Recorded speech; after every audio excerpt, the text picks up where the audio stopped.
Most people spend years trying to feel better about themselves, but they don't always know where to start. Some try to be perfect. Others pretend they don't care. Some stay busy to avoid how they really feel. But deep down, they're tired of comparing, tired of hiding, tired of waiting for a day when they'll finally feel good enough. If that sounds familiar, you're not alone, and this video is for you. In the next few minutes, we're going to talk honestly about what it really takes to accept yourself and build emotional freedom, not just for a moment, but in a way that lasts. This isn't about quick fixes or surface-level tips. This is about building a strong foundation from the inside out. If you've been carrying guilt, shame, or self-doubt for years, what you'll hear today might challenge the way you've been thinking, but it will also give you tools to finally move forward. We'll walk through how to stop being so hard on yourself, how to manage your emotions in real life, not just in theory, and how to stop letting the past define what you believe about your future. You'll learn how to create simple habits that build self-respect. You'll see why emotional freedom isn't about escaping your feelings, but learning how to face them with clarity and strength. And if you've ever felt like you're not doing enough, or like something is wrong with you for still struggling, I want you to hear this clearly. Nothing is wrong with you. You've just never been taught how to take care of your inner world. Most people aren't, but it's never too late to learn.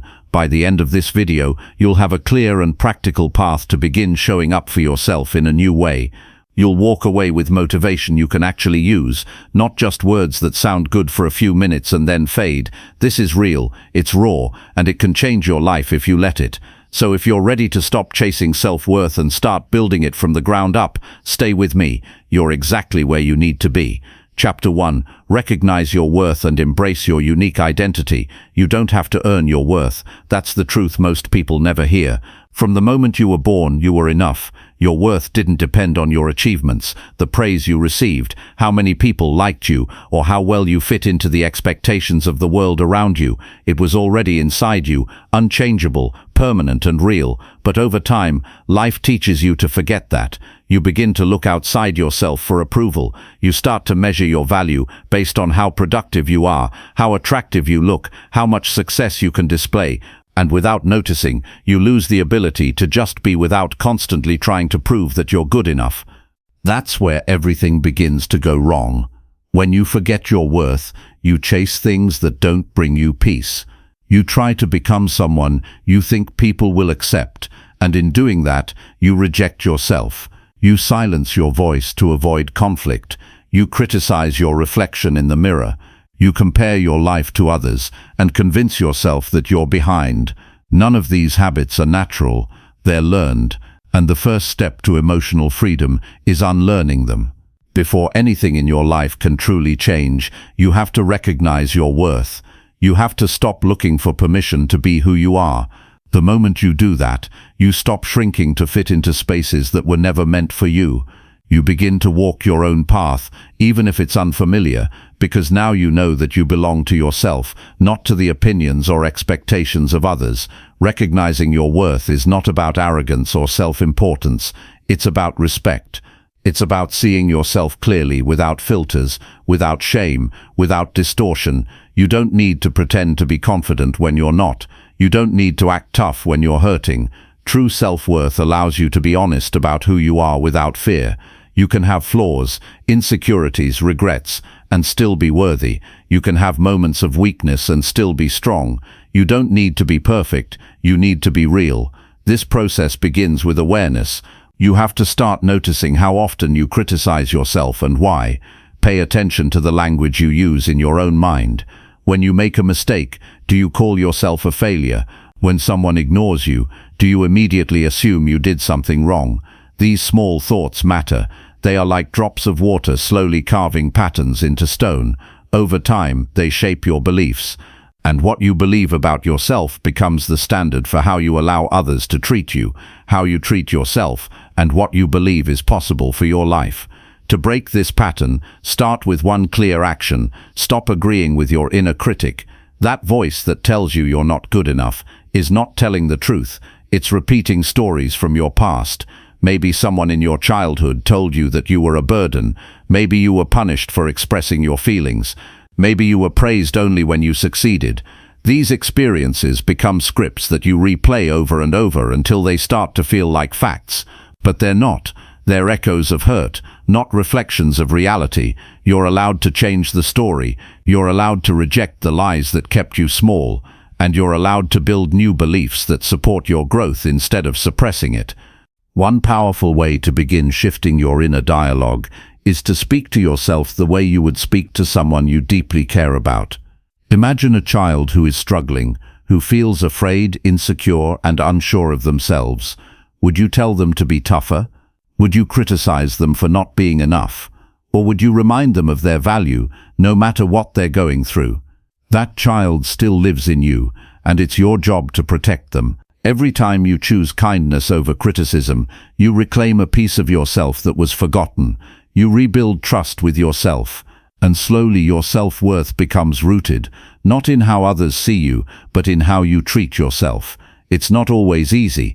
There will be days when you slip back into old habits. You'll hear that inner voice again, whispering doubts and judgments, but you don't have to believe it. You can acknowledge the voice without giving it power.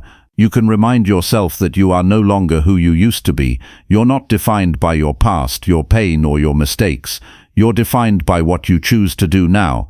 And every time you choose self-respect, you grow stronger. There is something sacred about being real in a world that constantly tells you to be something else. The pressure to conform is everywhere. Social media shows you highlight reels of other people's lives. Advertisements tell you you're not good enough without their product. Even well-meaning friends or family might push you to follow a path that isn't yours, but emotional freedom means you stop chasing validation from people who don't understand you. It means you start building a life that reflects your truth, even if others don't approve. When you recognize your worth, you realize you don't need anyone else to approve of your journey. You just need to be honest with yourself. Your identity is not a performance. It's not a mask you wear to get praise.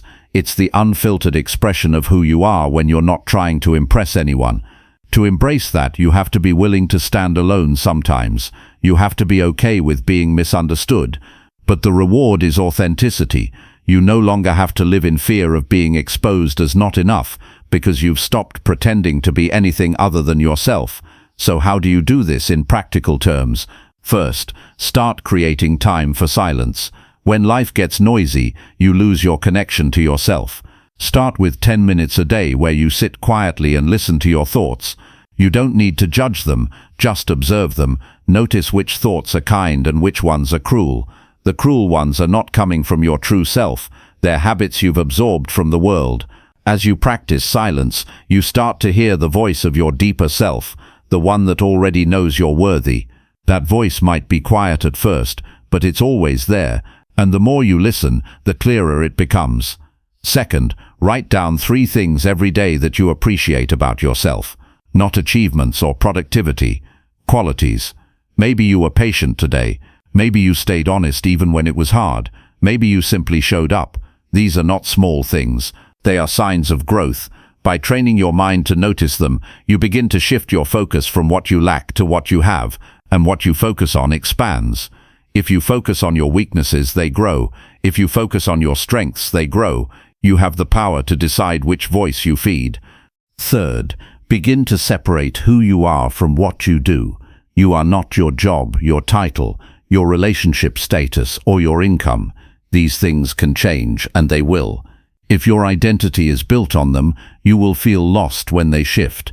But if your identity is built on your values, your character, your inner compass, then you remain grounded even when life throws you into chaos.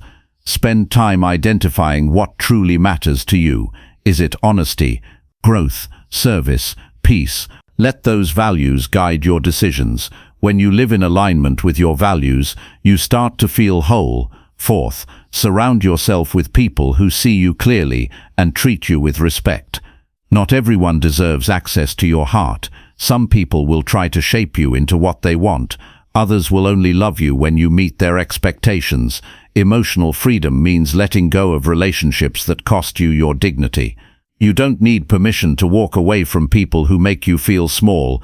You don't need to explain your worth to those who don't recognize it. Save your energy for those who lift you up, and remind you of who you are. Finally, stop waiting for the perfect moment to accept yourself. Perfection is a trap that keeps you stuck. You don't need to fix everything before you start loving yourself.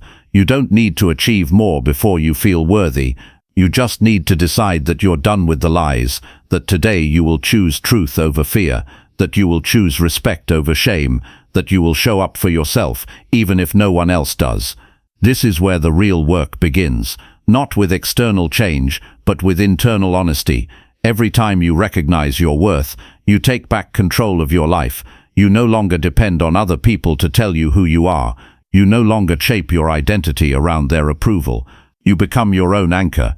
You learn to trust your voice, follow your instincts, and stand tall in your truth. This is what emotional freedom feels like. It's not about being free from pain or struggle. It's about knowing that no matter what happens, you will not abandon yourself. The journey is not easy. There will be moments when you doubt everything, but you don't have to be perfect to move forward. You just have to be willing to unlearn the lies, willing to face the discomfort, willing to choose self-respect even when it feels unfamiliar. The more you do this, the more natural it becomes. Over time, recognizing your worth stops being an effort and starts being a fact. You don't have to do anything to be worthy of love. You already are. You don't need to change yourself to be accepted. You need to accept yourself to be free. This freedom is not a destination, it's a practice, and it begins with one decision: to stop waiting and start showing up for yourself today. When you do that, everything begins to change, not because the world sees you differently, but because you finally see yourself. And once you do, there's no turning back. You've remembered the truth, and now nothing can take that away from you. Chapter 2. Challenge negative thoughts and replace them with truth. Negative thoughts are not simply passing moments of doubt.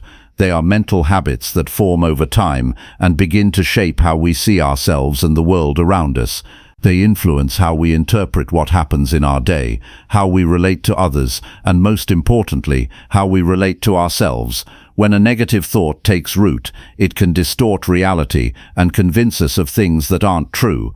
It can whisper that we're not good enough, that we'll never change, that we're falling behind, or that we don't deserve happiness. The longer we allow these thoughts to go unchallenged, the more they become part of our internal script. But thoughts are not facts. They are only reflections of patterns, experiences, and beliefs that have been learned over time. Just as they've been formed, they can be questioned, challenged, and reshaped. Every person has moments of self-doubt or worry. That's part of being human. But the danger lies in letting those moments define who we are. What creates freedom is the ability to recognize a negative thought for what it is and refuse to give it the power to decide our worth or dictate our direction.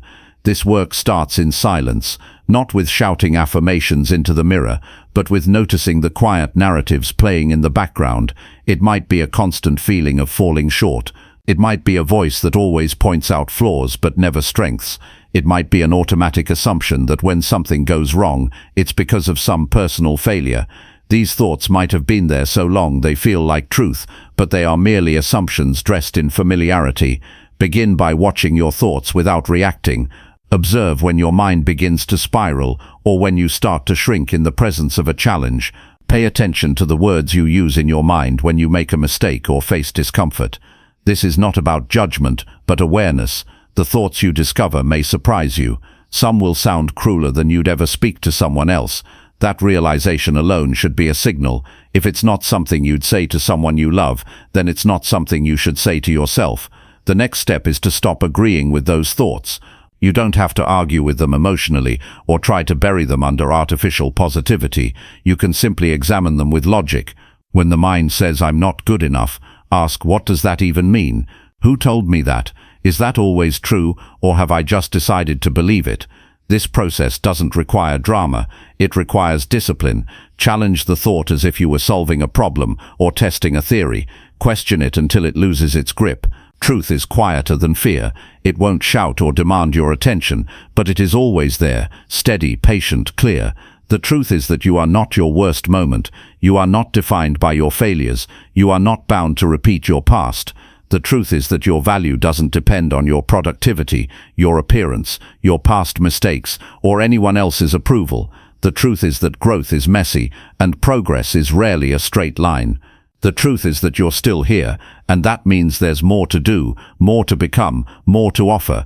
Replacing negative thoughts doesn't mean pretending everything is fine. It means replacing distortion with accuracy. It means that instead of thinking, "I always ruin everything," you remind yourself, "I've made mistakes, but I've also made progress." Instead of thinking, "No one cares about me," you remind yourself, "There are people who care. Maybe I've overlooked them because I was focused on the ones who didn't." This isn't delusion. This is seeing the full picture instead of only the dark corner. Every time you interrupt a negative thought, you weaken its influence.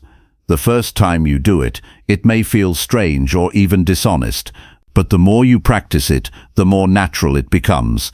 And over time, the space that was once filled with criticism starts to fill with clarity. You become less reactive, more grounded. You stop fearing every mistake as a reflection of your worth. You begin to respond to difficulty with curiosity instead of shame. Real change begins with one thought at a time, not with changing who you are, but with changing how you speak to yourself. If you find yourself thinking, "I can't do this," pause and replace it with, "I may not know how yet, but I can learn." If you hear, "They're better than me," try, "They're further along in their journey, and I have my own path." If your mind says, "I'm not lovable," say, "I may have been hurt, but that doesn't make me unworthy of love." These small replacements might not feel powerful at first, but they build a new inner language, and this language becomes the foundation for your emotional freedom. When you start believing that you are capable, that you have options, that you are allowed to grow at your own pace, the fear begins to dissolve. Confidence doesn't come from perfection, it comes from the refusal to abandon yourself, especially in moments when it's easiest to. There will still be hard days. There will still be moments where your old thoughts try to return, but now you're equipped with something different. You have awareness, you have the ability to stop, to challenge, to replace, and more than anything, you have the responsibility to protect your mental environment. That responsibility isn't a burden, it's a gift. Because no one else can do it for you, and no one else gets to define you. The process of challenging negative thoughts isn't about chasing happiness, it's about choosing peace over chaos. It's about choosing truth over distortion. It's about no longer allowing the shadows of past experiences to speak louder than your present strength. You were not born with self-doubt, it was taught to you, and now you have the power to unlearn it. That is the path to emotional freedom, not in denying pain or pretending to be invincible, but in standing tall in the face of doubt and deciding to think something better. This work takes time, but it changes everything. The way you walk into a room, the way you try again after failing, the way you speak to yourself when no one else is listening. It becomes your foundation, your guide, your strength. You don't need to control every thought. You just need to choose not to surrender to the ones that try to limit you. You're not here to shrink, you're here to become. And that begins the moment you stop believing the lies in your head and start replacing them with truth. Chapter 3. Practice daily self-compassion to heal emotional wounds. Emotional wounds are often invisible but deeply felt. They affect how you view yourself, how you handle stress, how you relate to others, and how you respond to life's challenges. These wounds are usually caused by rejection, loss, failure, betrayal, or prolonged self-criticism. The pain lingers because it was never fully processed or understood. Most people try to move past emotional pain by ignoring it, distracting themselves, or pushing forward without pausing to acknowledge what's broken inside. But healing cannot happen through avoidance. It only begins when you meet yourself where you are, with patience and kindness. Daily self-compassion is not a luxury, it is a necessary discipline for anyone who wants to grow emotionally. It's the practice of treating yourself with the same care and understanding you would offer to someone else who's hurting. It's not about giving up or feeling sorry for yourself. It's about showing up for yourself without judgment. It means allowing yourself to feel what you feel without rushing to fix or suppress it. You don't heal by forcing pain to disappear. You heal by making space for it without shame. Most people were never taught how to be gentle with themselves. In many environments, being hard on yourself is mistaken for being strong. Many have learned to motivate themselves through self-criticism, believing that being tough will keep them focused. But what often happens is the opposite. Harshness breaks the spirit. It doesn't build resilience. It breeds fear, hesitation, and chronic self-doubt. When you constantly criticize yourself for not being enough, you stop trusting yourself. You become your own enemy. Daily self-compassion means giving yourself permission to be human. That means you are allowed to make mistakes, to feel tired, to be uncertain, to have bad days. It means recognizing that you are not broken. You are learning. You are allowed to be in progress. You don't need to earn your right to rest. You don't need to prove your worth to be deserving of understanding. You are not weak for needing care. You are wise for recognizing it. Practicing self-compassion daily involves more than thoughts. It's something you must act on. It begins with small choices. You pause when you feel overwhelmed. You speak to yourself calmly when you fall short. You take time to do something that nourishes you, even if it seems small. You stop comparing your pace to someone else's. You remind yourself that growth isn't about speed, it's about direction. These moments may seem ordinary, but they slowly rebuild what emotional pain has damaged. They teach your mind that you are safe with yourself, even when life feels unstable. Self-compassion also means listening to what you need instead of what you expect. Many emotional wounds stay open because people keep demanding performance from themselves when what they really need is patience. You might be grieving and still trying to keep up with old routines. You might be burned out but still pretending you're fine. You might be deeply disappointed but trying to stay cheerful for others. Self-compassion asks you to stop pretending and start being honest about where you are. It allows you to admit when you're struggling and reminds you that you're allowed to slow down without losing your value. Sometimes, emotional wounds are deep because of what was never said. Maybe no one apologized. Maybe no one explained. Maybe no one gave you closure. Self-compassion helps you understand that waiting for someone else to heal you will keep you stuck. The healing you need begins within you. It begins when you validate your own pain, when you stop needing permission to move forward, and when you recognize that your emotions are valid even if others never acknowledge them. Self-compassion becomes the closure you never received. It becomes the peace that others couldn't give. To build a habit of self-compassion, create a routine that reminds you of your worth. You don't have to make grand gestures. Start with 5 minutes in the morning where you check in with yourself instead of your phone. Ask yourself how you're really feeling. Write it down if needed. Name your emotions clearly. Then speak back with support, not shame. Affirm what is true and helpful. Say things like, "I'm doing the best I can today," or "It's okay to take a break." Your mind believes what it hears often. The more you speak kindly to yourself, the more your inner environment begins to shift. Create space in your day for emotional reset. That could be a walk alone, a quiet moment without stimulation, or simply closing your eyes and breathing with intention. In those moments, don't try to figure everything out. Focus only on creating calm.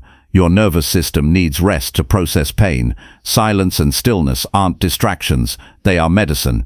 Make time for things that bring comfort, not escape. That might be music, journaling, deep conversation, or solitude. Listen to what restores you, and do it often.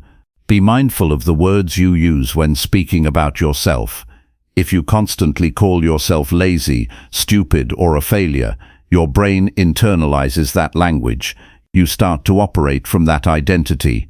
Instead, use words that reflect progress, not punishment. Instead of, "I always mess things up," say, "I'm still learning how to manage this." Instead of, "I can't handle this," try, "I'm feeling overwhelmed, but I'll take it one step at a time." You are not lying to yourself. You're choosing to speak from hope, not despair. Some emotional wounds are tied to past events that still carry emotional weight. Self-compassion means giving yourself the grace to feel those emotions without rushing them away. You may still feel anger from what happened years ago. You may still carry guilt or regret. You may still mourn opportunities lost. These feelings don't mean you're weak. They mean you're still carrying something meaningful. By sitting with these emotions without self-judgment, you allow them to surface and release. Suppressing pain prolongs suffering. Acknowledging it gently helps it soften. When practicing self-compassion, Don't expect perfection. You will still have days where you slip into old habits. You will still hear the voice of doubt. That doesn't mean you failed. It means the process is working. Every time you return to compassion, even after falling into criticism, you strengthen your emotional resilience. Over time, those moments of kindness become instinctive. They become the default instead of the exception. Self-compassion also improves your relationships. When you're gentle with yourself, you stop expecting others to carry your emotional load. You no longer demand perfection from them because you've stopped demanding it from yourself. You stop reacting out of fear, and you start communicating with clarity. You allow people to be human, just as you've allowed yourself to be. And that kind of grace builds connection, not control. Emotional wounds often leave behind a sense of emptiness. Self-compassion fills that space with presence, not with distraction, not with false positivity, but with real acceptance. You stop fighting who you are. You stop blaming yourself for being sensitive or different. You stop trying to meet impossible standards. Instead, you meet yourself with respect. You become a source of peace instead of pressure. Healing doesn't come from trying harder. It comes from understanding deeper. It's not about being unbreakable. It's about being able to return to yourself with honesty and warmth no matter what you've been through. Daily self-compassion builds that return. It teaches you that you are never alone because you are there for yourself. That's where strength begins, not in being perfect, but in being kind, not just once, but every single day. Chapter 4. Set healthy boundaries to protect your emotional energy. There comes a point in every person's life when they realize that not everyone deserves access to their time, energy, or attention. Not because others are bad, but because your emotional well-being is limited, and it must be managed wisely. Learning to set healthy boundaries is one of the most powerful forms of self-respect. It means knowing where you end and others begin. It means choosing what you will allow into your space and what you will no longer tolerate, not out of anger, but out of self-awareness. Boundaries are not barriers. They don't exist to push people away or build emotional walls. They exist to protect what's sacred within you. Your peace, your focus, your energy, your values. These things matter. And when you allow others to repeatedly cross the line without consequence, you begin to lose touch with those parts of yourself.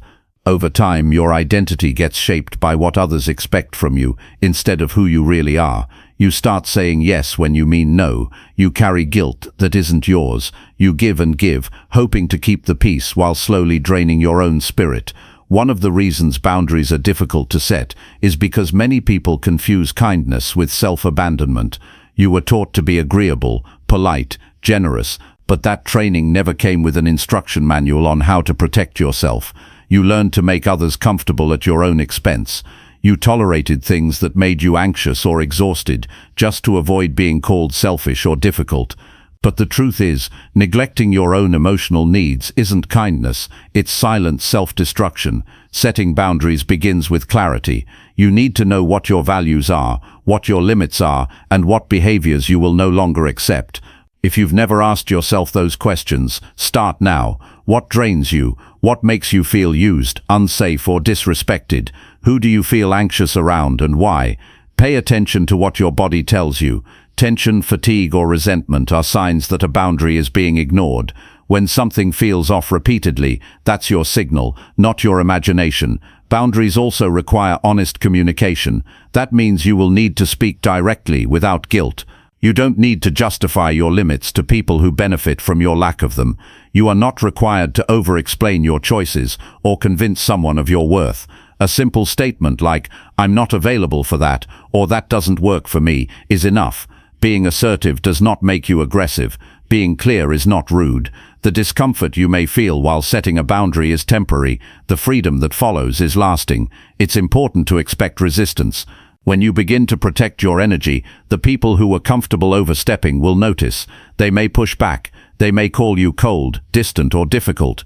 That is not a reflection of your wrongness. It's a reflection of how they benefited from your silence. Don't let guilt trick you into shrinking again. You are not obligated to exhaust yourself for people who refuse to meet you with respect. If a relationship cannot survive your honesty, it wasn't a healthy relationship to begin with. Boundaries are also necessary within your inner life. You must guard your emotional energy, not just from others, but from your own habits of overthinking, people-pleasing, and self-criticism.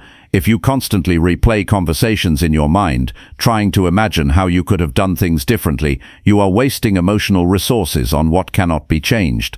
If you habitually say yes to things you don't want to do, just to avoid the discomfort of saying no, you are trading short-term peace for long-term resentment. Emotional energy is not infinite.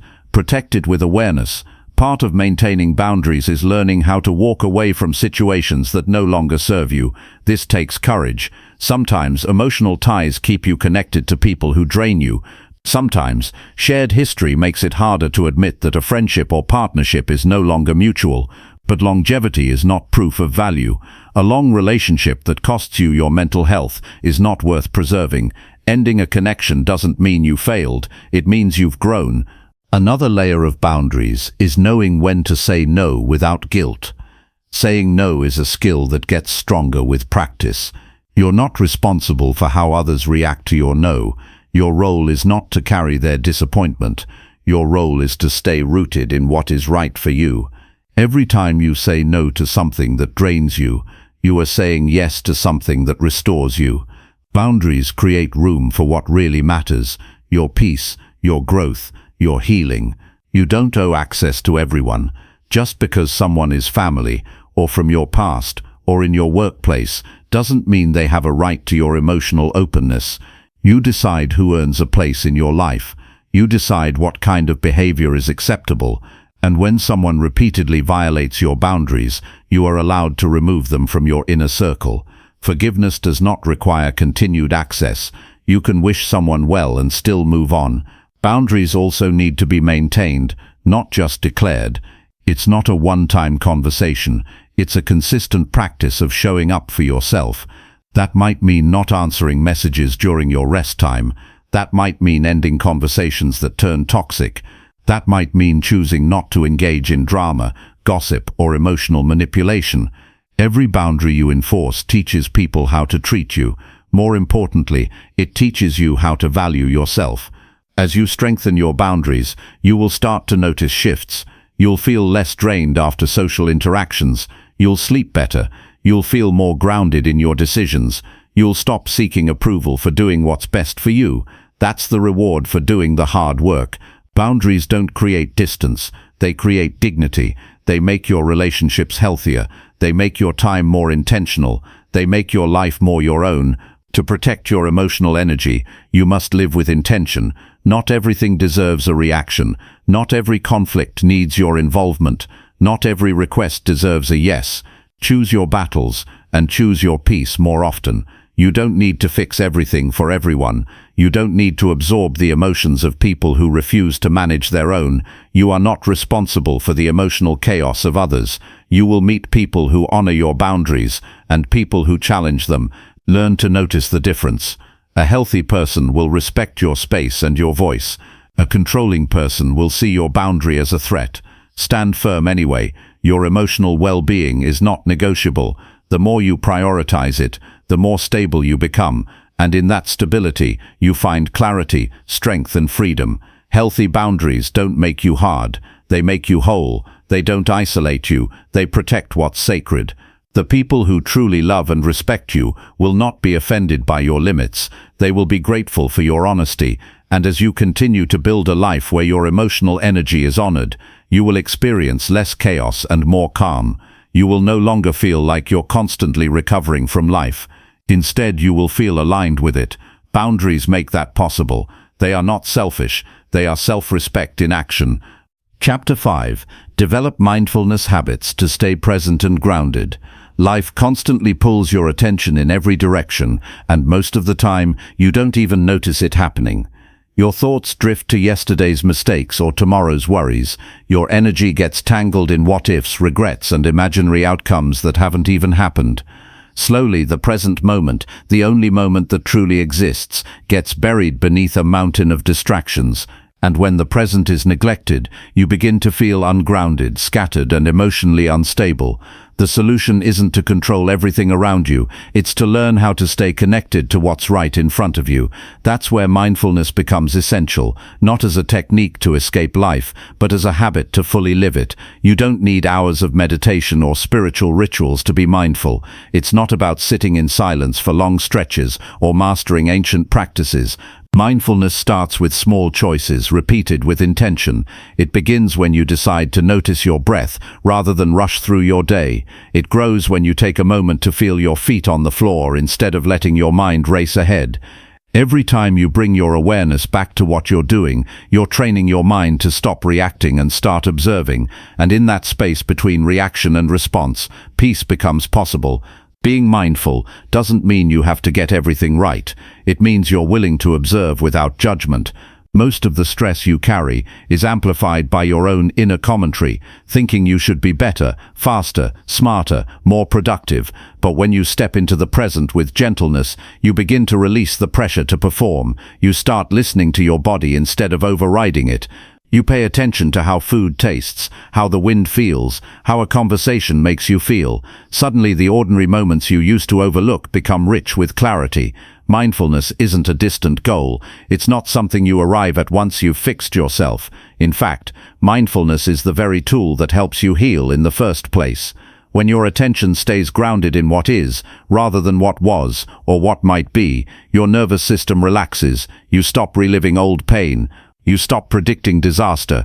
You begin to inhabit your own life again. You become more aware of your reactions, your habits, your choices, and from that awareness, new possibilities emerge, ones that weren't visible when you were stuck in autopilot.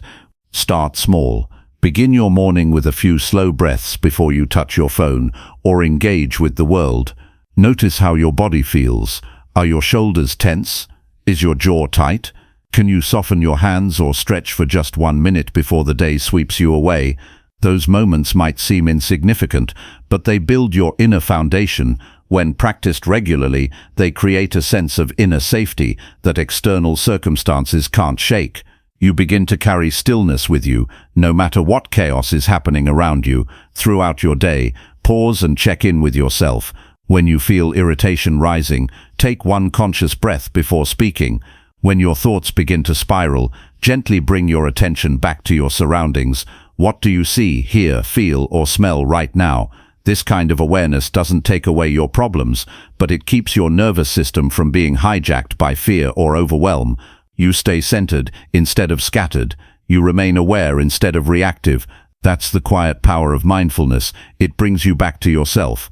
Mindfulness also teaches you to slow down, not in pace but in attention.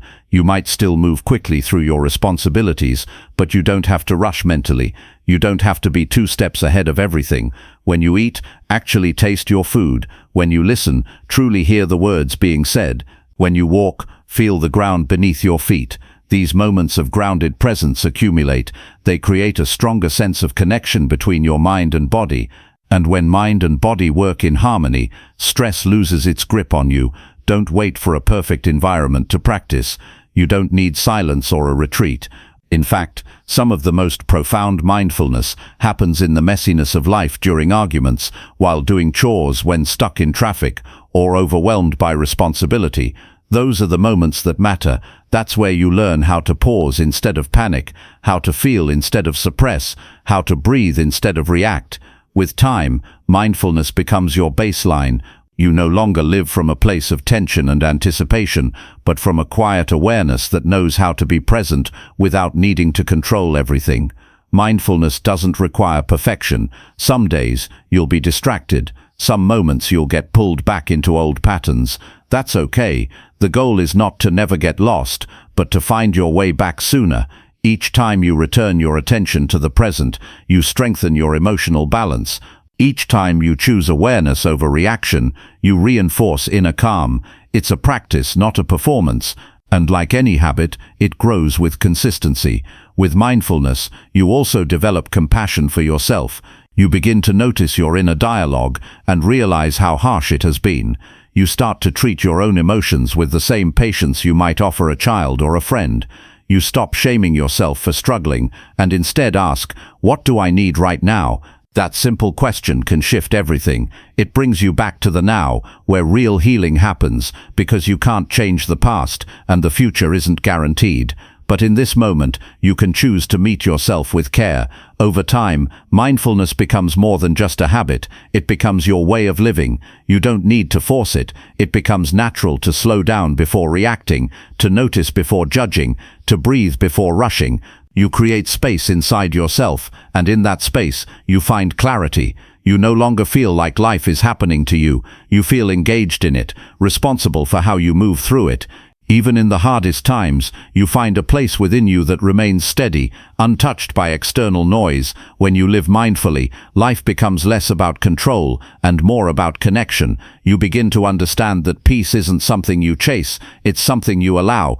And the more present you become, the more you realize that you already have what you were seeking. You don't have to fix everything. You don't have to predict every outcome. You simply have to show up to this moment with your full presence and trust that it's enough. Mindfulness won't make life perfect, but it will make you more resilient. It will help you respond with clarity instead of fear. It will guide you back to yourself when the world feels overwhelming. And in that returning, you'll discover that you are never truly lost. You are just one breath away from coming home to the present, one breath away from grounding yourself, one breath away from remembering who you really are, one breath away from remembering who you really are. Chapter 6. Release past pain by forgiving yourself and others. Holding on to pain from the past is like dragging a heavy chain everywhere you go. It affects how you speak, how you think, how you trust, and how you show up in relationships. Often you're not even aware of how much it weighs you down because it's been with you for so long. But underneath the habits, defenses, and distance is a wound that hasn't been given the chance to heal. Forgiveness is not about pretending it didn't happen. It's not about excusing harm or forgetting how deeply you were hurt. Forgiveness is about choosing not to carry the burden anymore. It's a personal decision to stop letting the past control your peace. Some of the pain you hold was caused by others, people who betrayed your trust, ignored your needs, or left when you needed them most. And some of it, painfully, was caused by you, decisions you regret, words you wish you could take back, versions of yourself you've outgrown. But whether the pain came from outside or inside, it lingers when you keep reliving it. You play the memory over and over in your mind, hoping it will somehow change, but all it does is deepen the suffering. Forgiveness interrupts that cycle. It gives you a way to put the memory down without denying it happened and reclaim the space in your heart that it's been occupying. You don't need to wait until someone apologizes. You don't need anyone's permission. Forgiveness begins when you decide you want peace more than you want revenge, resolution, or recognition. That doesn't mean what happened was okay. It means you no longer want to hand your present joy over to a moment that's already gone. It means you're done letting someone else's behavior define how you feel about yourself. You recognize that healing isn't about the other person, it's about restoring your own emotional freedom. And when it comes to forgiving yourself, the process can be even harder. You may hold yourself to impossible standards, thinking that if you suffer enough, you'll make up for the past. But shame doesn't fix what went wrong. It only keeps you stuck in the same story, punishing yourself instead of learning from it. Forgiving yourself is not about denying responsibility. It's about facing your past with honesty and choosing to respond with compassion. You can acknowledge your mistakes without collapsing into self-hate. You can learn from your choices without defining your worth by them. Maybe you stayed too long in something that hurt you. Maybe you lashed out when you should have stayed calm. Maybe you abandoned someone or yourself when it mattered most. Those truths are hard to face, but they don't have to destroy you. If you can admit them with sincerity, you can begin to let them go. You can say, I did the best I could with what I knew at the time. And if that doesn't feel true yet, you can say, I'm learning to treat myself with more understanding. Healing begins with that small willingness to stop fighting yourself. There's a part of you that still remembers how things felt in the moment. The betrayal, the failure, the heartbreak. Your body holds on to those emotions, and your mind repeats the story, reinforcing the pain. But if you can sit with that pain without feeding it more judgment, it will begin to soften. You don't need to force forgiveness. You just need to create the space where it can arise naturally. That space is built through reflection, patience, and a deep commitment to your own well-being. Think about the energy it takes to stay angry. Think about the moments you miss because your mind is stuck in resentment. That energy could be used to rebuild your life, reconnect with yourself, and nurture the peace you deserve. Forgiveness is not weakness. It's one of the most powerful choices you can make. It requires strength to feel pain, face it directly, and still choose to let go. It requires courage to free yourself from the identity of the wounded one and become someone whole again. Some people won't understand your choice to forgive. They might think you're letting others off the hook, but you're not doing this for them. You're doing it because you want your life back. You want to stop reacting to old injuries. You want to feel joy without guilt, hope without fear, and love without suspicion. Forgiveness clears the path so that those feelings can return. It makes room for new experiences that aren't shaped by the past. It reminds you that you are more than what hurt you. Even when you think you've let go, pain might rise again. That doesn't mean you've failed. Forgiveness is not a one-time decision. It's a process. Some wounds go deep, and they take time to heal. When the old anger resurfaces, return to your intention. Remind yourself why you chose to release it. Breathe through it. Allow yourself to feel it without being consumed by it. Over time, the grip loosens. What once felt like a permanent scar becomes a lesson, and what once held power over you becomes a memory that no longer defines your worth. You may never get closure in the way you want it. The person who hurt you may never change, never apologize, never even understand. Waiting for them to make things right only keeps you stuck. Instead, you can choose to make peace with the past by how you treat yourself now. You can create your own closure by deciding what you'll carry and what you'll leave behind. You get to decide what story you live by, not the one where you were abandoned, betrayed, or punished, but the one where you chose to heal, to rise, and to move forward with grace. You are not what happened to you. You are not the mistakes you made. You are not the pain you inherited. You are someone capable of turning wounds into wisdom, of turning shame into strength. And forgiveness is the gateway to that transformation. It's not easy, but it's possible. And every time you release a piece of that old pain, you make more space for joy, for growth, for connection. You begin to trust yourself again. You begin to feel lighter, freer, more alive. This isn't about pretending everything's okay. It's about deciding that you're ready to stop living under the shadow of what hurt you. It's about giving yourself the gift of emotional freedom. You've carried the past long enough. It's time to put it down, not because it didn't matter, but because you matter more. Let yourself breathe without the weight. Let yourself rest without the guilt. Let yourself begin again, not because the past is erased, but because you've finally made peace with it. Chapter 7. Build resilience through small, consistent daily improvements. Real strength doesn't appear all at once. It's not something you wake up with one morning after reading the right book or hearing the perfect advice. Real strength is something you build when you decide not to quit, especially on the days when no one is watching, when no one is cheering, when progress feels slow and invisible. The truth is, resilience isn't about grand gestures.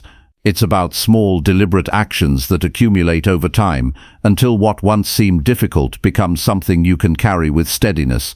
That's how you build the inner foundation that keeps you upright through change, pressure, loss, and uncertainty. You don't have to do everything today. You don't even have to do everything well, but you do have to show up. You do have to make that one small choice that moves you a step forward. Maybe it's making your bed when you don't feel like it. Maybe it's preparing a healthier meal instead of reaching for what's easiest. Maybe it's turning off the television and taking 10 minutes to reflect. These small decisions may feel insignificant in the moment, but each one becomes part of something bigger.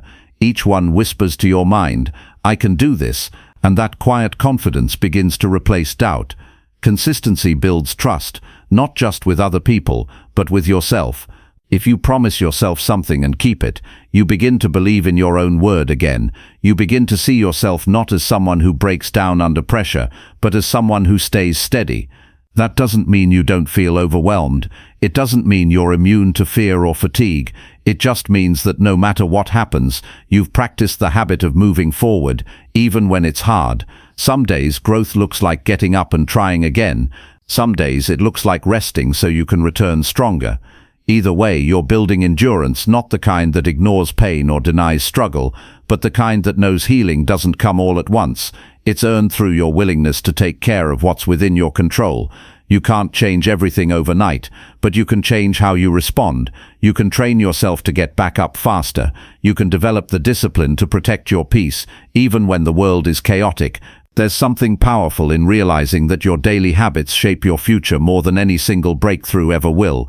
You don't need to wait for motivation. Motivation is unpredictable, but discipline is something you can build, even in the absence of excitement. When you act with intention, despite your mood, you're rewiring your brain, you're teaching it that effort matters. You're no longer waiting for the right conditions, you're creating them. Some people think resilience is about never falling, but that's a myth. Everyone stumbles. Everyone has days when they feel discouraged or lost. What separates those who grow from those who stay stuck is the ability to respond rather than react, to breathe instead of panic, to reflect instead of retreat. Those abilities are born from small daily choices. When you take time to care for your mental, emotional, and physical health, even in small ways, you are expanding your capacity to handle life's pressure without crumbling under it. Improvement doesn't have to be dramatic to be meaningful. Waking up 10 minutes earlier and using that time to ground yourself in silence can change the way your whole day feels. Writing one sentence about what you're grateful for can help shift your mindset toward hope. Stretching your body for 5 minutes in the morning can help release the stress you've been holding. These aren't overwhelming tasks, but they require presence, they require intention, and they begin to restore your sense of power in a world that often feels chaotic. When you keep showing up for yourself in small ways, you begin to change how you see yourself. You stop identifying as someone who always needs to be rescued or fixed. You start realizing that you have more agency than you thought. You start trusting that you can make good decisions, even when things feel uncertain. And that internal shift is where real resilience lives. It's not in pretending to be strong, it's in knowing that strength is something you've built through effort, reflection, and care. There's a calm that comes from knowing you're doing your best, not someone else's best, but your own. You're not trying to live up to impossible standards. You're not chasing perfection. You're just getting better at facing life with grace, grit, and a growing sense of stability. That's what happens when you commit to steady improvement. Life still throws challenges at you, but you don't collapse under them. You've trained yourself to breathe through discomfort, to slow down and respond rather than panic and react. The people who appear grounded in tough times aren't lucky, they're practiced. They've made thousands of small choices that reinforce stability. They've paid attention to what makes them feel whole and what drains them. They've edited their routines, not because someone told them to, but because they noticed the difference when they did. And the beautiful thing is, anyone can begin that process at any time. It doesn't matter how far behind you feel. It only matters that you begin today with one action you're willing to repeat tomorrow. Progress doesn't mean everything changes at once. Progress means today looks slightly different than yesterday, not because you forced it, but because you showed up with care. Maybe your thoughts are a little kinder, maybe your reactions are a little slower, maybe your choices are a little more aligned with who you want to become. These shifts may not be visible to others right away, but you'll feel them, and over time the people around you will feel them too. You'll start to notice that you don't break as easily under stress, that your inner voice is more patient, that you recover more quickly when something goes wrong. These are the signs that resilience is taking root. It's not about being perfect, it's about being grounded, adaptable, and self-aware. And the only way to get there is through steady repetition, not dramatic overhauls, just simple acts done with purpose. You don't have to rush the process. You don't have to impress anyone. Your life is not a performance, it's a path, and each step you take with intention makes the path clearer. Keep choosing the small actions that nurture you. Keep building your strength, not with force but with consistency. Keep moving even when the progress feels invisible, because it's not. Every effort counts, every choice matters, and every time you show up for yourself, you are becoming the kind of person who can thrive no matter what life brings. Chapter 8. Cultivate gratitude to shift focus toward positive growth. Gratitude doesn't require perfection. It doesn't demand that your life be free from hardship or disappointment. It simply asks that you pause, even for a few moments, and notice what is still working. It's not about pretending that everything is fine when it isn't. It's about choosing to give space to what is good, even when it feels like everything else is pulling you in the opposite direction. When you begin to focus on what you appreciate, no matter how small, you shift your emotional center from lack to fullness. This doesn't erase pain, but it places it in a wider perspective. It gives your mind and heart something steady to hold on to. It's easy to fall into the habit of measuring life by what's missing, what hasn't happened, what didn't go right, who didn't show up. That mindset feeds discouragement, makes each day feel like a battle, and builds resentment where hope could be growing. Gratitude breaks that cycle. It stops the mental spiral that convinces you nothing is enough. When you intentionally look for what brings comfort, peace, or even the slightest bit of joy, you begin to retrain your focus, and what you focus on most often becomes the lens through which you experience life. Sometimes gratitude is found in the quiet moments, the sound of your own breath as you sit still, the warmth of sunlight on your skin, the feeling of a hot cup of tea in your hands. These aren't grand, dramatic events, but they are real. They remind you that life still holds softness, that even in the middle of grief or stress, there are gentle details offering you a reason to exhale, and the more you notice them, the more they begin to multiply. That's the quiet power of gratitude. It teaches you to see clearly, not with idealism, but with honesty. Practicing gratitude doesn't mean ignoring your problems. It means recognizing that they are not the whole story. Even in the middle of difficulty, there are still people who care, experiences that nourish, and lessons that build strength. When you give those things attention, they start to support you. You begin to rely less on outside validation and more on your inner sense of enoughness. You start to feel more grounded in who you are, rather than constantly chasing what you don't yet have. You may not be able to control every event that happens to you, but you can choose what kind of mental environment you build for yourself each day. That environment can either be filled with criticism, regret, and frustration, or it can be shaped with appreciation, perspective, and hope. The difference doesn't lie in your circumstances, but in your attention. And attention is something you can train. You can learn to pause before reacting. You can learn to reflect before judging. And in those moments of pause, you give yourself the chance to choose gratitude instead of resentment. Growth becomes more natural when gratitude is part of your foundation. Instead of feeling like you're always climbing uphill, you start noticing how far you've already come. You start respecting your own efforts, even if no one else sees them. You start seeing setbacks not as failures, but as part of the process that's refining your character. And that mindset is what allows you to keep going without burning out. You're no longer fueled by fear or frustration. You're moved by appreciation for every bit of progress, no matter how small. It doesn't take long to begin. A few minutes a day spent reflecting on what went right, what felt good, who showed you kindness, what you accomplished, can shift the emotional tone of your entire day. You don't need to write paragraphs. You don't need the perfect journal. You just need to stop and notice. Maybe today it's that your body allowed you to move without pain. Maybe it's that a stranger smiled at you when you felt invisible. Maybe it's that you kept a promise to yourself. These moments matter. They deserve your attention. Gratitude also has the ability to soften your relationships. When you start noticing what others do well instead of what they lack, your attitude shifts. Instead of being driven by disappointment or unmet expectations, you find yourself feeling more compassion, more patience, more connection. You speak with more warmth. You forgive more quickly, not because you're ignoring boundaries or tolerating hurtful behavior, but because your focus has expanded. You begin to see people not only through the lens of what they get wrong, but through the lens of their humanity. As you grow in this practice, you'll begin to notice that your nervous system feels more stable.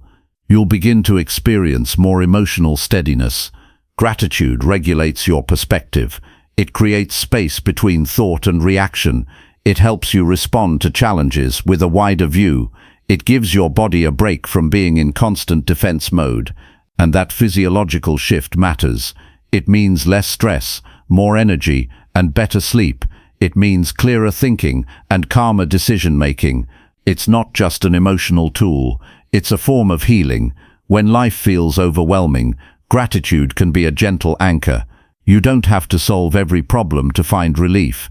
You just have to notice what's holding you up right now, what hasn't fallen apart, who you can lean on, What parts of you are still working, still learning, still trying? Those realizations don't erase the weight you carry, but they do make it easier to bear. You begin to feel less alone, more capable, more whole. This shift in awareness creates a cycle of growth. As you see more to be grateful for, you act with more intention. As you act with more intention, your life becomes more aligned with what truly matters. And as your life becomes more aligned, gratitude flows even more easily. You begin to trust your path more. You begin to resist less. You begin to open up to possibility again, not because everything is perfect, but because you've learned to find value in imperfection. There is no right way to be grateful. There is only your way. Some people write, some speak aloud, some pause in silence, some send messages to loved ones. The method doesn't matter. What matters is the willingness to stop long enough to notice. What matters is the decision to shift your gaze from what's missing to what's meaningful. That choice, repeated daily, changes everything. You begin to live with more awareness, more joy, more clarity. You stop needing external validation because you've built internal appreciation. You stop seeking happiness only in the future because you've found moments of contentment now. That doesn't mean you won't have days of frustration or sadness. It just means those emotions don't control you. They pass through, but they don't take root. Gratitude doesn't make your life easier. It makes your heart stronger. It reminds you that beauty exists even in broken places. It shows you that peace is not something you find once and keep forever. It's something you return to again and again, every time you choose to see what's still good. And the more you return, the more natural it becomes. Eventually, gratitude is no longer a practice. It becomes your way of being, your mindset, your strength, your quiet guide forward. Chapter 9. Express your emotions honestly and without fear. Being honest about how you feel doesn't make you weak. It makes you human. It allows you to release the pressure of pretending, the weight of holding in what needs to come out, and the exhausting habit of filtering your truth to protect the comfort of others. When you give yourself permission to express your emotions, you reconnect with a part of yourself that has too often been silenced. Not every emotion is easy to share, but every emotion you suppress grows heavier over time. And when your feelings aren't acknowledged, they don't disappear, they simply resurface in other ways, through tension in the body, distance in relationships, and restlessness in your mind. The fear of being judged can be paralyzing. It can convince you to keep your thoughts locked away, to only speak when it's safe, to only cry when no one is watching. But silence can become a cage, and eventually that cage shrinks your sense of self. You start believing that your emotions are too much, that your needs are inconvenient, that your truth doesn't deserve space, and the longer you hold that belief, the harder it becomes to remember how to speak freely. The path back to emotional honesty starts with small, intentional steps, moments where you choose to say what you feel without apology, without hiding behind a smile, without editing yourself to fit in. Being emotionally honest doesn't mean dumping your feelings without care. It means taking the time to understand what you feel, why you feel it, and what it means to share it in a way that's true to you. It means expressing yourself with clarity, not aggression, with depth, not drama. It means owning your experience without expecting others to fix it. Emotional honesty is not about control, it's about connection, and real connection can only grow when both people feel safe to show up as they are, not as they think they should be. If you've spent years avoiding confrontation, you may struggle to say what's really on your heart. You may default to people-pleasing, conflict avoidance, or keeping the peace at all costs. But peace that comes from self-abandonment is not real peace. It's quiet resentment, it's buried needs, it's disconnection in disguise, and eventually it shows up in frustration you can't explain, in emotional fatigue you can't shake, in relationships that feel hollow. The cure isn't more silence. The cure is courageous truth, spoken from a place of self-respect. You're allowed to say, "This matters to me." You're allowed to say, "I'm not okay with that." You're allowed to say, "I need some space," or "That hurt me," or "I care about this too much to keep it inside." Some emotions feel messy. They come with guilt, shame, confusion, or grief. But messiness is part of being human. You don't need to have perfect clarity to start sharing what's inside. You just need to be honest about where you are. You don't have to make your feelings neat and tidy before you speak them. Sometimes the most powerful thing you can say is, "I don't fully understand this yet, but I know it's real." That kind of honesty creates room for growth. It builds emotional strength, not by suppressing discomfort, but by learning to carry it with compassion. When you express your emotions without fear, you stop betraying yourself to be accepted. You stop shrinking to make others comfortable. You stop performing peace while you suffer in silence. That shift gives you back your voice. It reminds you that you don't have to hide the parts of you that feel too tender, too sensitive, or too vulnerable. You begin to understand that your feelings are not a burden, they're a signal, they carry wisdom, they offer insight into what matters, what hurts, what you need, and what you're ready to release. Emotional honesty also deepens your ability to connect with others. When you show up authentically, you invite others to do the same. You create an environment where honesty is welcomed, not punished. And that kind of environment changes everything. It allows relationships to become real. You're no longer guessing how the other person feels. You're no longer dancing around discomfort. You're in a space where truth is respected, even when it's hard to hear. That kind of connection is rare, but it starts with you. When you model emotional integrity, you become a lighthouse for those who are learning to find their own voice. There may be moments where your honesty is misunderstood, where people react with defensiveness, denial, or withdrawal. That doesn't mean you were wrong to speak. It means they may not be ready to hear what you shared. Your job is not to manage their reaction. Your job is to honor your truth without diminishing it to maintain false harmony. Not everyone will have the capacity to hold space for your emotions, and that's okay. The right people won't punish you for being real. They'll lean in, they'll listen, they'll care more about understanding you than being comfortable. You can start small. Begin with a daily check-in. What am I feeling right now? Sit with the answer, even if it's uncomfortable. Notice where it shows up in your body. Then ask, is there someone I need to express this to? Or do I simply need to give myself permission to feel it fully? Sometimes expression doesn't require an audience. Sometimes it's just you naming what's real, breathing through it, and allowing it to pass without judgment. But other times, it means reaching out. It means writing a message. It means saying, I've been holding this in, and I need to share it now. You are not too emotional. You are not too sensitive. You are not too much. You are a person with depth, and your feelings are valid. They don't need to be compared, minimized, or justified. They simply need to be honored. When you allow yourself to feel fully, you allow yourself to live fully. Numbing, avoiding, or pretending may offer short-term relief, but it comes at the cost of your emotional health. Long-term healing begins with truth, with unfiltered expression. With choosing to speak what your heart has been carrying. There is strength in softness, there is courage in vulnerability, and there is deep power in saying, this is how I feel, without wrapping it in shame. You don't owe anyone a performance. You don't have to mask your needs. You don't have to pretend you're fine when you're not. Emotional freedom begins the moment you stop editing your truth to make others feel better. It begins when you finally choose to give your feelings a voice. As you practice this, you'll notice your confidence growing. You'll start to feel more in control, not because you're forcing your emotions, but because you're no longer afraid of them. You'll begin to trust yourself more, knowing you can handle what you feel and express it without falling apart. You'll find peace not in pretending everything is fine, but in being real with yourself and others. And that peace, the peace of being fully known, is what makes everything else feel lighter. When your emotions are no longer trapped inside, you create space for joy, clarity, connection, and healing to return. That is the quiet transformation that begins the moment you choose to speak your truth. Chapter 10. Commit to lifelong learning and emotional self-care. Growth never truly ends. It's a process that deepens over time, not something you arrive at once and for all.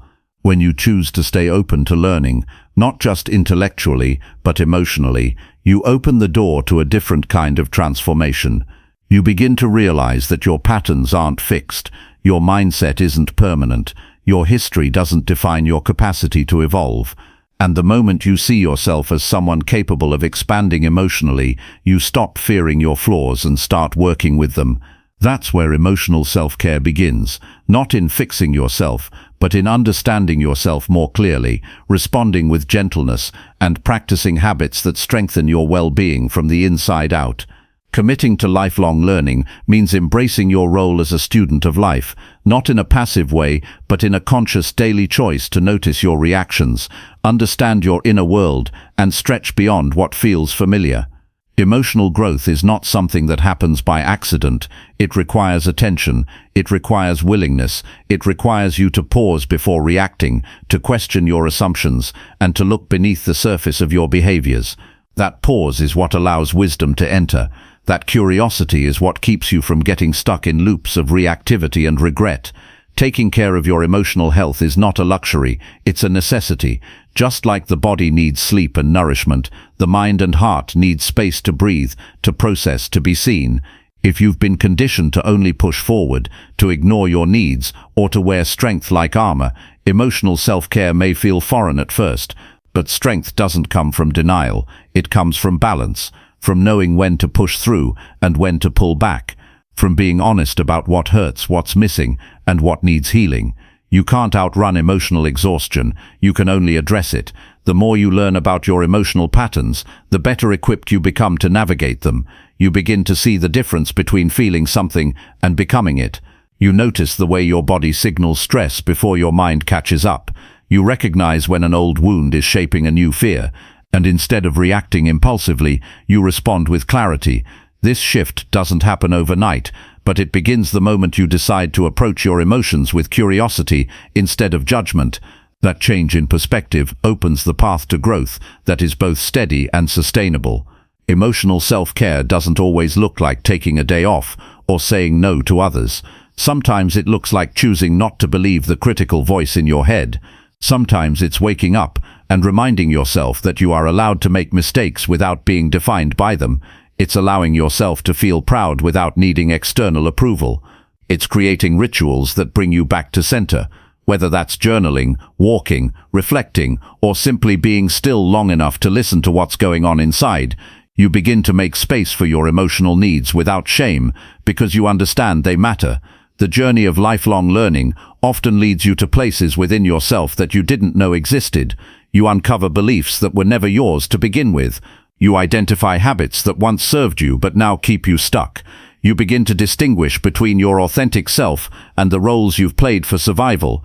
And slowly, as you let go of what no longer fits, you create room for new insight, new compassion, and new strength to emerge. That's the beauty of emotional growth. It allows you to become more of who you were meant to be, not by striving, but by unlearning and becoming. You don't have to wait for a crisis to begin tending to your emotional health. In fact, it's the daily, intentional practices that build the resilience you'll rely on when challenges arise. You learn to check in with yourself regularly, to notice the subtle shifts in mood, energy, and thought patterns. You become aware of the signs that you're reaching your limit, and instead of pushing past them, you choose to recalibrate. That awareness is not weakness, it's wisdom. It's what allows you to stay connected to yourself in a world that constantly pulls you away. You also start to build emotional boundaries, not just with others, but with yourself. You stop feeding thoughts that drain you. You refuse to let your inner critic lead the conversation. You protect your mental space like something sacred, because you know that what you allow in shapes what you become. This kind of self-care is not about isolation, it's about intention. It's about choosing what supports your growth, what nurtures your peace, and what aligns with the version of yourself you're becoming. As you learn more about yourself, you naturally become more empathetic toward others. You start to see the pain behind the behavior. You realize that most people are doing the best they can with the awareness they have, and while that doesn't mean tolerating harm, it does mean leading with compassion. Emotional maturity is not about being emotionless, it's about holding space for your emotions and others without losing your center. That balance takes practice, and that practice requires patience. There's no final destination on this path. You'll always be uncovering new layers, learning new lessons, meeting new versions of yourself. But that's not something to fear, it's something to embrace, because with each layer you explore, you become freer. Freer from the patterns that held you back, freer from the fear that kept you small, freer from the need to prove your worth. And in that freedom, you find clarity. You begin to make decisions, not from urgency, but from alignment, not from fear, but but from purpose. You are not broken, you are becoming. You are not behind, you are learning. And every small step you take toward emotional clarity counts. It counts when you pause instead of reacting. It counts when you forgive yourself after falling short. It counts when you speak kindly to yourself in the mirror. These acts may seem simple, but over time they create deep change. They rewire your self-perception, they reshape your inner world, and they build a foundation of inner safety that no one else can give you. To commit to lifelong learning and emotional self-care is to say, I matter, my healing matters, my growth matters, and I am willing to show up for myself every day, even when it's hard, even when it's uncomfortable, even when it feels slow, because the person I'm becoming is worth it. And every time I choose to take care of my inner world, I create a better outer world, not just for myself, but for everyone I encounter. That's the quiet revolution that begins with you, one honest step at a time.